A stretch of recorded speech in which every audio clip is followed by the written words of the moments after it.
문서 선교의 중요성이라는 제목으로 이야기를 나누려고 하는데요.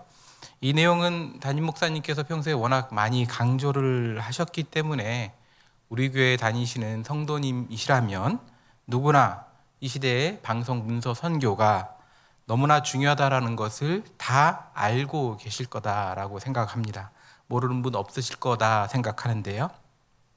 그래서 오늘 내용이 좀 다소 좀 익숙하고 식상할 수도 있지만 다시 한번 이것에 대해서 확인하고 특별히 오늘은 좀 미디어의 중요성에 대해서 이야기를 할 텐데 우리에게 기도의 제목으로 남는 시간이 되면 좋겠습니다.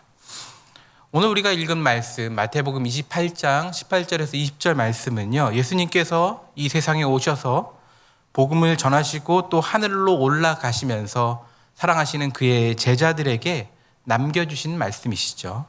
우리 같이 한번 이 본문을 다시 한번 읽어보겠습니다. 이번에는 한 목소리로 같이 읽어볼까요? 시작. 예수께서 나와 말씀하여 이르시되 하늘과 땅의 모든 권세를 내게 주셨으니 그러므로 너희는 가서 모든 민족을 제자로 삼아 아버지와 아들과 성령의 이름으로 침례를 베풀고 내가 너희에게 분부한 모든 것을 가르쳐 지키게 하라. 볼지어다 내가 세상 끝날까지 너희와 항상 함께 있으리라 하시니라. 아멘. 예수님은요, 이 말씀처럼 제자들에게 자신이 하셨던 그 사역을 위임하십니다. 사람들에게 침례를 주고 하나님의 말씀을 가르쳐 지키게 해라 라고 명령하시죠. 이것은 예수님을 믿는 모든 사람들에게 주신 사명이고 또 주님이 이 땅에 교회를 세우시고 보호하신 가장 큰 목적 또한 바로 이것입니다. 교회는 과거에도 그리고 지금도 앞으로도 이 복음 전하는 일, 또 하나님의 말씀을 가르치는 일을 가장 최우선의 사명으로 여기고 달려가야 할 줄 압니다. 그래서요, 우리는 시대를 이해하고 어떻게 하면 이 복음을, 맡겨주신 이 복음을 가장 효과적으로 전할 수 있을까를 고민하는 것, 이게 굉장히 중요합니다. 문화, 기술, 또 트렌드 등의 여러 가지를 고려해서 복음을 보다 효과적으로 전하고 하나님의 말씀을 가르치기 위한 보다 좋은 방법들을 개발하는 일이 굉장히 중요하다는 겁니다. 실제로 교회는요, 그동안 다양한 방법으로 복음을 전해왔고요, 말씀을 또 가르쳐 왔습니다. 좀 예전 일일 수도 있는데 과거에 교회가 세상의 문화를 좀 주도하던 시절이 있었죠. 문학의 밤이라고 아십니까? 예전에는 거의 대부분의 교회들이 이 문학의 밤을 했었는데요. 이 문학의 밤은 교회의 아주 중요한 일련의 행사 중에 하나였습니다. 이 문학의 밤을 통해서 친구들을 초청하고 또 가족들을 초청하고 이웃들을 초청해서 전도의 자리, 복음을 전하는 기회로 삼았었는데요. 이때 이 문학의 밤 시간에 여러 콘텐츠들을 통해서 복음을 전하고 또 불신자들, 믿지 않는 사람들과의 여러 접촉점을 만들어냈습니다. 또 성탄절도 그랬습니다. 예전에 성탄절은요, 교회에 다니는 사람이든 또 그렇지 않고 다니지 않는 사람이든 모두의 축제였죠. 그리고 또 성탄절이 다가오면 우리 안에 좀 설렘이 좀 많이 있었습니다. 사회적으로, 전반적으로요. 이 성탄절 전날 밤 성도들의 집집마다 이렇게 돌아다니면서 새벽송을 하던 때가 있었습니다. 경험해 보신 분들도 있을 겁니다. 새벽송을 도는데 예수님의 탄생을 기뻐하며 또 함께 감사하고 정말 축제처럼 성탄절을 맞이했던 그런 때가 있었죠. 그러나 시대가 변하고요, 또 교회에 대한 사람들의 또 시선도 변해서요, 많이 변해서 이런 것들이 어쩌면 과거의 유산처럼 되어버린 것 같기도 합니다. 물론 이런 것들은 교회만 그런 건 아닙니다. 시대마다 그 시대만의 문화가 있고요, 어느 순간 유행했던 그 문화들이 과거의 유물처럼 시대와 단절돼 버리고 사라지는 일들은 늘 있었습니다. 옛날 지금은 군대에서 군목으로 섬기고 있는 정만선 목사님이 우리 교회에서 함께 사역할 때의 일인데요, 사역자들이 함께 모여서 이런저런 이야기를 하곤 했습니다. 근데 이제 정만선 목사님이 좀 젊어서 그런지 옛날 이야기를 하다 보면 이제 좀 세대 차이가 나는, 우리는 아는데 정반석 목사님은 모르는 이제 그런 일들이 좀 있었습니다. 그중 하나가 공중전화 부스에 관한 것이었는데요. 지금도 있긴 있는데 거의 찾아볼 수가 없죠. 과거 핸드폰이 보편화되기 전에는 곳곳마다 공중전화 부스가 굉장히 많았습니다. 그래서 사람들이 전화를 하기 위해서 줄을 서기도 했고, 또 앞에 있는 사람이 조금 더 통화를 좀 오래 한다 싶으면 뒷사람들이 뭐라고 했죠. 근데 그래서 이제 시비나 다툼이 벌어지기도 했습니다. 오죽하면 이런 표어도 있었습니다. 짧은 통화는 문화인의 자랑. 이런 거 들어보셨습니까? 들어보셨으면 그래도 저 이상이지 않을까 싶습니다. 정반석 목사님도 이 공중전화 부스가 있었다라는 것은 알더라고요. 자기도 안다. 그런데 이 공중전화 부스 안에 여러분 전화번호부가 있었던 거 혹시 아시죠? 예. 웃으시는 분들은 아신다라는 뜻으로 알겠습니다. 예. 이 전화번호부가 있었습니다. 지금은 스마트폰으로 업체명을 이렇게 딱 치고 검색을 하면 전화번호가 쫙 나오는데, 예전에는 그런 게 없었잖아요. 그래서 전화번호부에 해당 업체들마다 이 이름이 가나다 순으로 쫙 정리되어 있었던 두꺼운 책자가 있었죠. 지금 중고로 4만 원에 팔더라고요. 그런 아주 옛날 낡은 책자를요. 또 삐삐가 있습니다. 삐삐. 지금은도 이렇게 극소수의 사람들이 업무용으로 사용하는 경우가 종종 있지만, 예전에는 삐삐가요 굉장히 혁명이었죠. 특히 젊은 층들에게 굉장히 필수 아이템이었습니다. 여러분, 삐삐로 삐삐의 숫자로 짧은 메시지를 표현하는 삐삐 암호 많이 아십니까? 제가 몇 가지 이렇게 두 가지 좀 재미로 한번 준비를 해봤습니다. 1010235. 여러분 혹시 이거 무슨 뜻인지 아시나요? 자, 모르시는 표정이라서 이거는 열렬히 사모해라는 뜻이라고 합니다. 그리고 660660. 혹시 이건 아실까요? 이거는 뽀뽀라는 뜻이라고 합니다. 이 영어로 보시면 느낌이 오시죠? 6이 이제 B 느낌으로 해서, 저는 이런 메시지를 받아본 적도 없고 사용해 본 적도 없습니다. 과거에 그냥 정말 순수하게 통신 목적으로만 사용해서 이런 게 있었나 싶은데요. 잘 모르겠더라고요. 여러 가지가 있었는데요. 또 영화의 한 장면에 이런 게 있습니다. 혹시 이 영화 혹시 아십니까? 엑시트라는 영화의 한 장면인데요. 이 장면이 사람들이 구조 신호를 보내는 거죠. 따따따따따따따따따. 이 영화를 보신 분들은 이게 자동적으로 나옵니다. 이게 너무 재미있기도 하고 강렬했거든요. 이게 SOS를 표현한 건데, 모스부호로 SOS를 표현한 겁니다. 핸드폰 불빛을 이용해서 따따따따따따따따따. 요건 기억하고 가시면 좋을 것 같습니다. 전화 이전에는요, 모스부호를 통해서 또 전보를 주고받고 통신을 하던 아주 옛날 과거의 시절이 있었습니다. 기술의 발전은요, 사람들의 삶의 방식을 바꿔놓았고요. 삶의 방식의 변화는 곧 문화의 변화였고, 인식의 변화였고, 또 가치의 변화를 의미합니다. 그리고 이런 변화는요, 복음을 전하는 방식에도 많은 변화를 가져옵니다. 예를 들어서 여전히 문화 전도라는 것이 사람들에게 유효하지만, 이제는 사람들이 즐기는 문화의 수준이 굉장히 높아져서요, 어느 정도 높은 수준, 양질의 수준의 문화 콘텐츠가 아니면요, 예전처럼 사람들의 호응을 이끌어내기가 참 어렵습니다. 시골에서 대도시로 가면 갈수록 더 그런 현상이 두드러지죠. 또 교육이나 수련회 등의 콘텐츠도 그렇습니다. 양질의 교육 자료, 또 이를 돕기 위한 다양한 미디어 자료들을 활용합니다. 과거 수련회는요, 부족한 부분은요 다 열정으로 채우면 됐었습니다.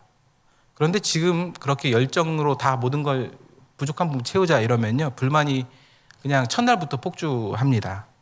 집회 프로그램의 그 질도 당연히 중요하고요. 먹는 것부터 해서 자는 거, 씻는 거 등등 과거에 비하면 정말 비교할 수 없을 만큼 훨씬 높은 수준으로 모든 것들이 준비돼야 하지요. 좀 옛날 이야기를 좀 해보려고 합니다. 제가 대학생 때였는데요. 제가 대학생 때 CCC라는 선교단체에서 굉장히 열심히 활동을 했었습니다. 제가 마지막 텐트 세대였는데요. 1학년 때 전국 대학생 CCC 여름 수련회를 했었는데 전국에서 각 대학의 전국의 CCC 멤버들이 이제 한 곳에 모여서 수련회를 대형 집회를 하는 겁니다. 모인 숫자가 1만 명이 넘었는데요.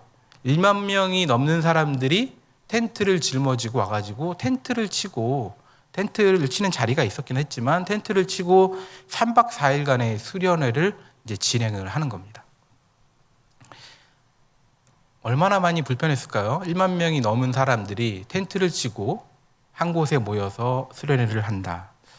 정말 그때는 주님을 만나야겠다는 뜨거운 열정 하나로요. 모든 불편함을 다 감수했습니다.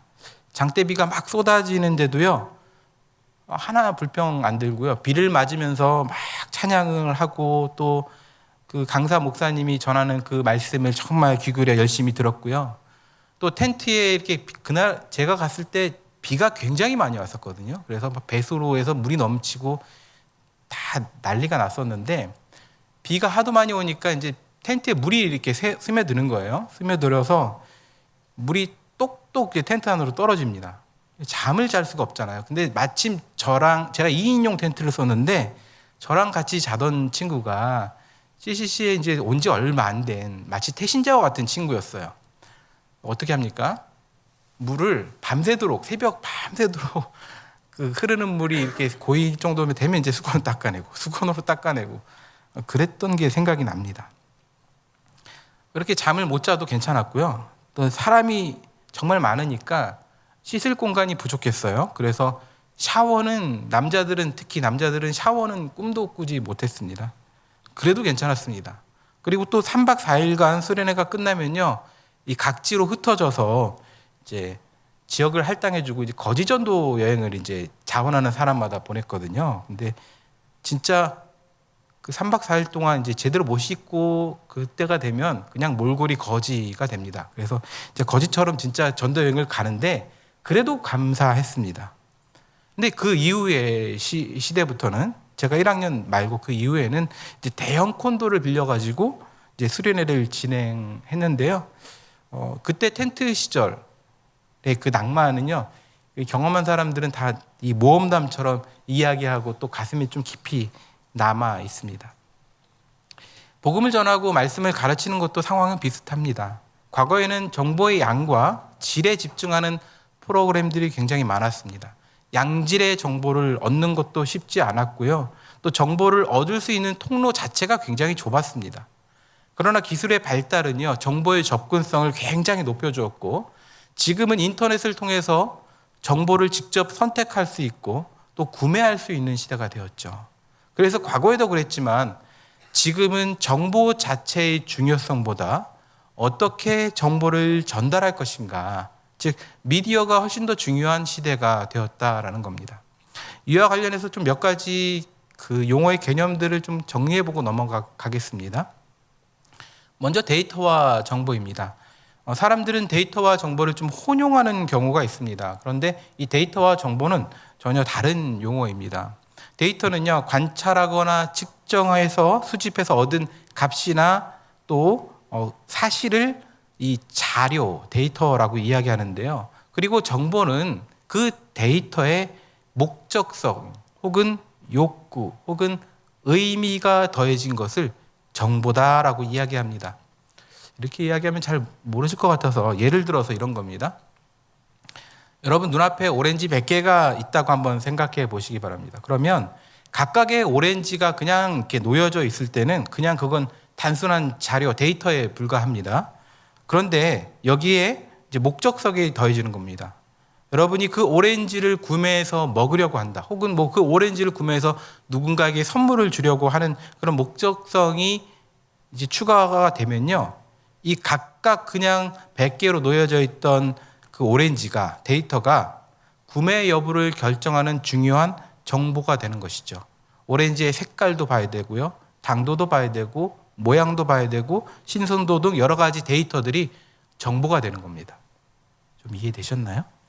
과거에는 이 정보 자체를 얻기가 어려웠지만 지금은 상황이 완전히 바뀌었죠.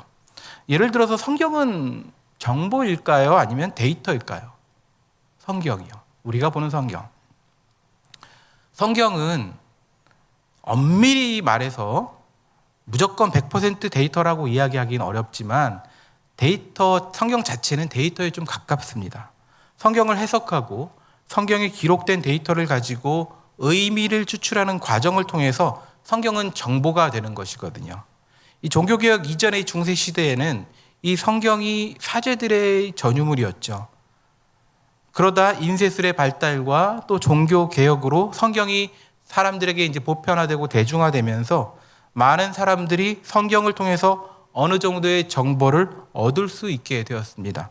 그러나 성경을 보다 깊이 이해하기 위해서는요, 다시 말해서 성경에서 좀 더 많은 양의 정보, 또 양질의 높은 수준의 정보를 얻기 위해서는 별도의 교육이 필요하거든요. 그렇기 때문에 성경에 관한 더 많은 정보는 일련의 과정을 거친 사람들을 통해서만 얻을 수가 있었습니다. 그래서 성경에 관한 정보를 얻기 위해서는 그런 정보를 가진 사람을 대면으로 만나야 했지요. 그런데 지금은 어떻습니까? 인터넷의 발달과 또 빅데이터 환경이 된 지금은요, 굳이 사람을 만나지 않아도 얼마든지 성경에 관한 많은 정보를 얻을 수 있고 얻을 수 있는 정보의 양 또한요, 아주 무제한에 가깝습니다. 인터넷에 검색만 하면요, 온갖 관련 정보들이 끝도 없이 나옵니다. 심지어 유튜브에는 영상으로 제작된 정보도 굉장히 많이 있습니다. 다만 모든 정보가 다 필요한 정보 혹은 양질의 정보는 아니기 때문에 이것을 걸러내는 아주 중요한 작업이 필요하지만 분명한 것은 과거에 비해서 훨씬 정보에 대한 접근성 자체는 비교가 안 될 정도로 높아졌다라는 것입니다. 그래서 지금 시대에 더욱 중요한 것이 바로 미디어입니다. 미디어란 것은 정보를 전달하는 매체를 이야기하는데요. 우편이나 신문이나 잡지, TV, 스마트폰 이런 것들이 다 미디어에 해당이 됩니다. 미디어가 중간에 자리하여 사이를 매개하는 것이라는 의미인데요. 결국 이런 미디어는 정보를 이 사람에게 전해주는 도구인 셈입니다. 그래서 이거를 제가 말씀드리는 내용들을 간단하게 도식하면 이렇게 볼 수 있습니다. 이렇게 데이터가 정보가 되고 이 정보가 미디어를 통해서 사람에게 전달되는 구조인데요. 아무리 양질의 정보가 있다 하더라도요, 그걸 최종 소비자인 인간에게 효과적으로 효율적으로 전달하지 않으면요, 정보 양이 아무리 많아도 소용이 없습니다. 어떤 미디어를 사용하느냐, 또 어떻게 미디어를 활용하냐에 따라서 인간이 정보에 관심과 흥미를 더 가질 수도 있고 또 정보의 흡수량을 굉장히 높일 수도 있다라는 것입니다. 미디어의 중요성을 보여주는 몇 가지 사례를 한번 보겠습니다. 여러분 광고 천재라고 불리는 혹시 이재석이라는 사람을 아십니까? 이재석이라는 사람을 이름으로 알고 계신 분도 계시겠지만 나중에 이제 사진을 보시면 이거 본 적 있지 생각이 드실 겁니다. Less is more라는 표어로 덜하는 게 더하는 것이다라는 이 모토로요, 주변에 아주 평범한 이미지를 강한 호소력을 주는 메시지 이야기를 만들어내는데 아주 뛰어난 재능을 가지고 있는 사람입니다. 여러분 전쟁 좋아하는 사람은 전쟁광 아니고서는 없죠. 전쟁은 누구나 반대하고 누구나 다 평화를 원할 겁니다. 굉장히 이 자체는 평범하고 익숙한 이야기죠. 그런데 이재석은요, 이걸 하나의 이미지로, 아이디어로 또 사람들에게 좀 더 깊이 각인시켜주는 하나의 그 광고를 했는데요. 한번 보여주시겠습니까? 이 사진 평범한 사진 아닙니까? 이거 저격수가 군인이 누군가를 향해서 총구를 거는 것. 그런데 이거를요, 아이디어를 딱 더해서 이렇게 만들었습니다. 전봇대에 싹 감은 겁니다. 그러니까 이 군인이 겨누고 있는 총구가 자기 자신을 향하고 있죠. 그래서 이라크 전쟁 반대 포스터인데 이게 뿌린 대로 거두리라는 제목입니다.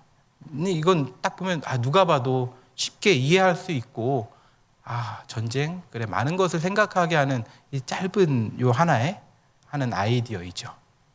또 다른 한번 그림을 보겠습니다.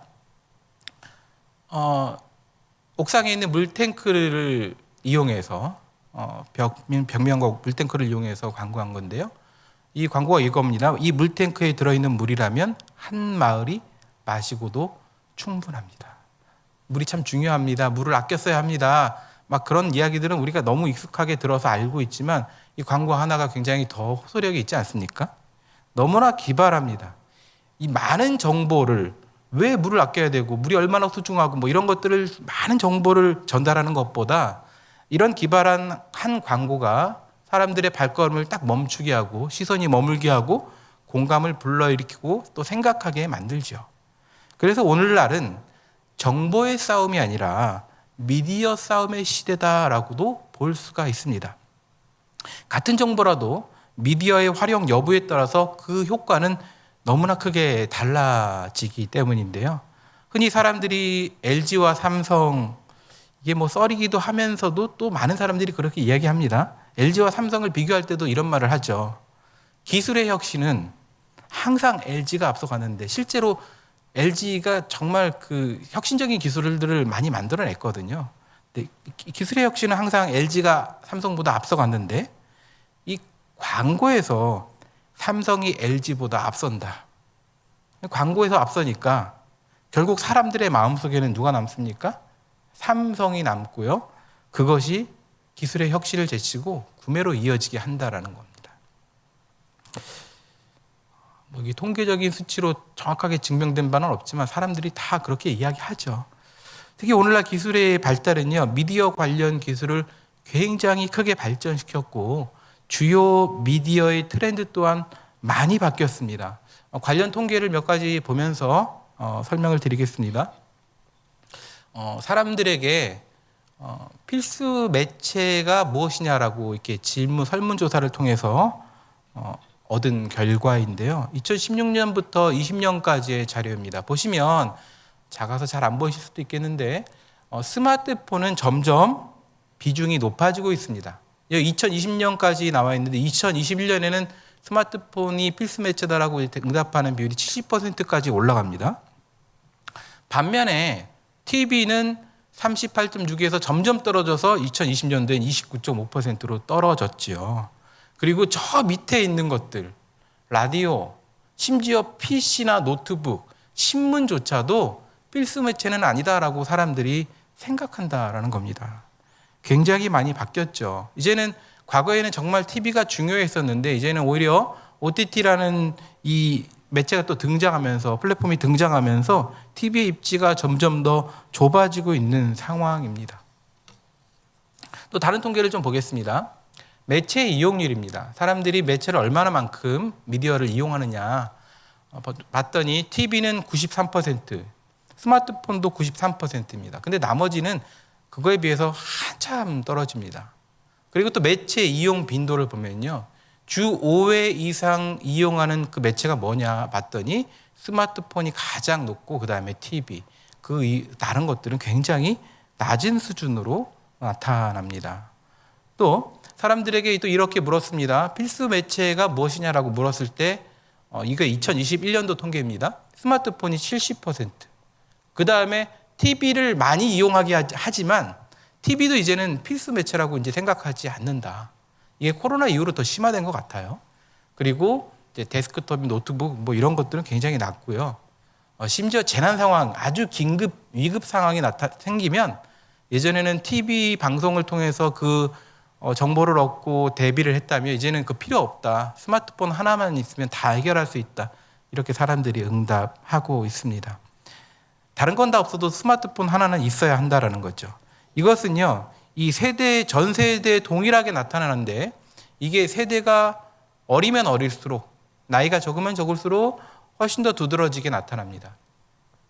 지금 제일 위쪽에 있는 게 지금 10대를 이야기하는데요. 빨간색은 스마트폰의 사용량이고 노란색은 이제 TV입니다. 그래서 10대는 훨씬 더 스마트폰이 TV에 비해서 비교할 수 없을 만큼 사용이 굉장히 많이 되고 있다는 것을 볼 수 있고요.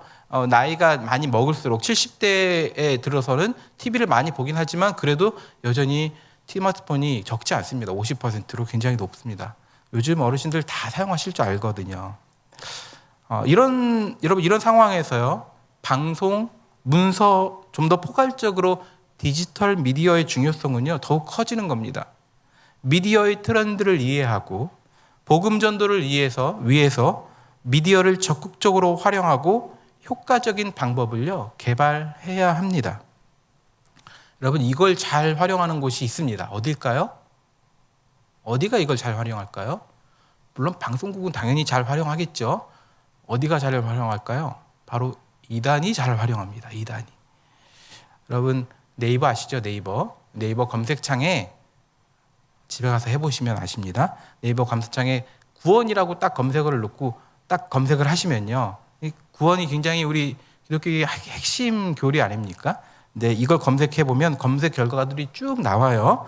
네, 구원에 관해서 아주 적극적으로 설명하고 있는 것 같은 관련 링크, 사이트 링크가 나오는데 이게 상위 링크에 이렇게 나온 내용입니다. 글씨가 좀 작아서 안 보이시겠는데 이 제일 위에 있는 하나의 사이트가 있고요. 그 다음 중간에 한번 넘겨줘 보세요. 예, 파란색, 그 다음에 빨간색으로 됐는데 또 한 군데예요. 더 그 아래 이렇게 세 군데가 이렇게 딱 사이트 나오고 그 밑에는 이제 더 사이트, 다른 사이트 또 보기 이렇게 나오는데 이게 제일 상단에 노출될 사이트예요. 사이트 중에서. 근데 이 사이트들이 어딘가 봤거든요. 봤더니 찾아봤어요. 이게 도대체 무슨 사이트인가. 동방번개라고 혹시 여러분 들어보셨나요?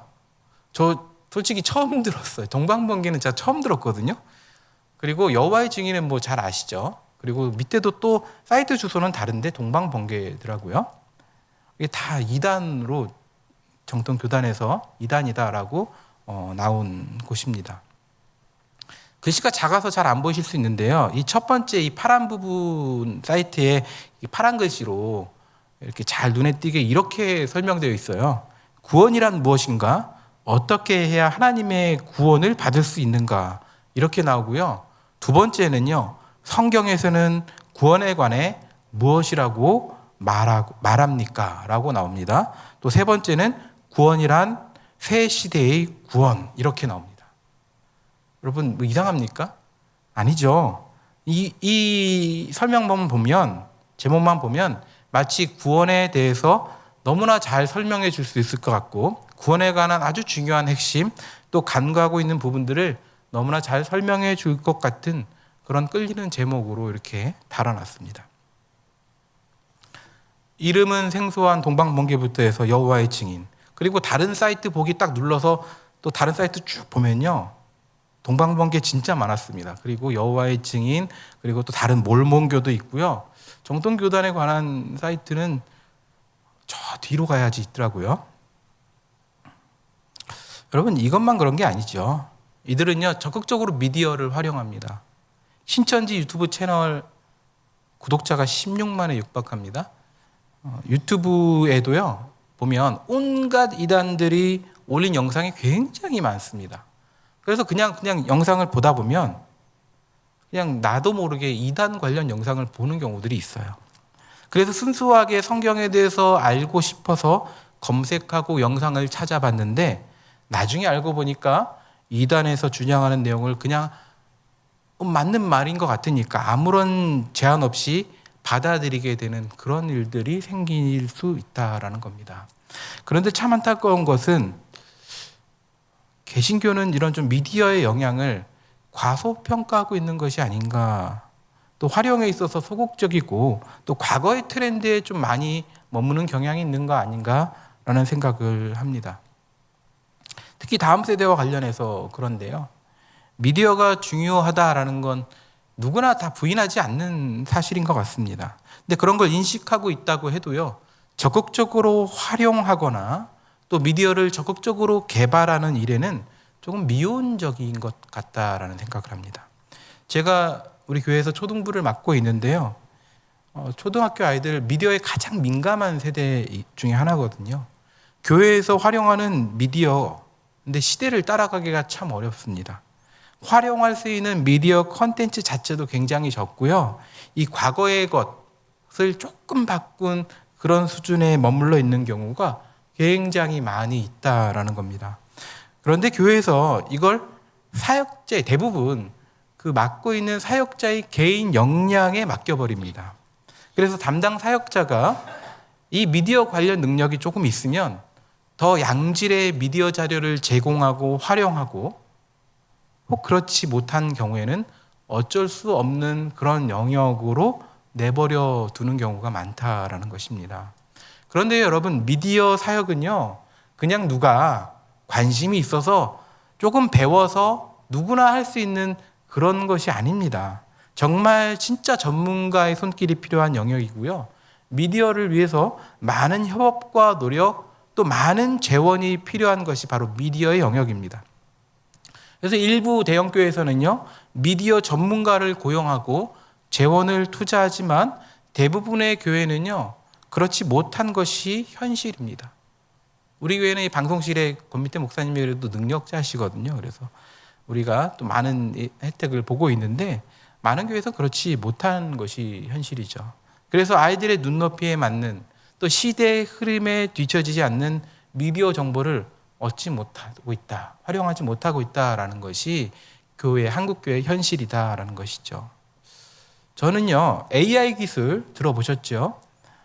그리고 VR 기술, 이런 것들이 얼마나 반가운지 모릅니다. 굉장히 혁신적인 기술이거든요.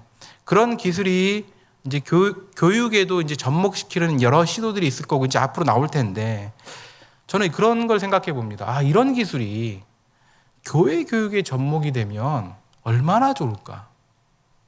노아의 방주를 지금은 아이들이 책으로 또 이제 어떤 영상으로 보고 있지만 그것만으로가 아니라 더욱 생생하고 재미있게 마치 눈앞에서 직접 체험하듯이 배울 수 있을 텐데 얼마나 좋을까?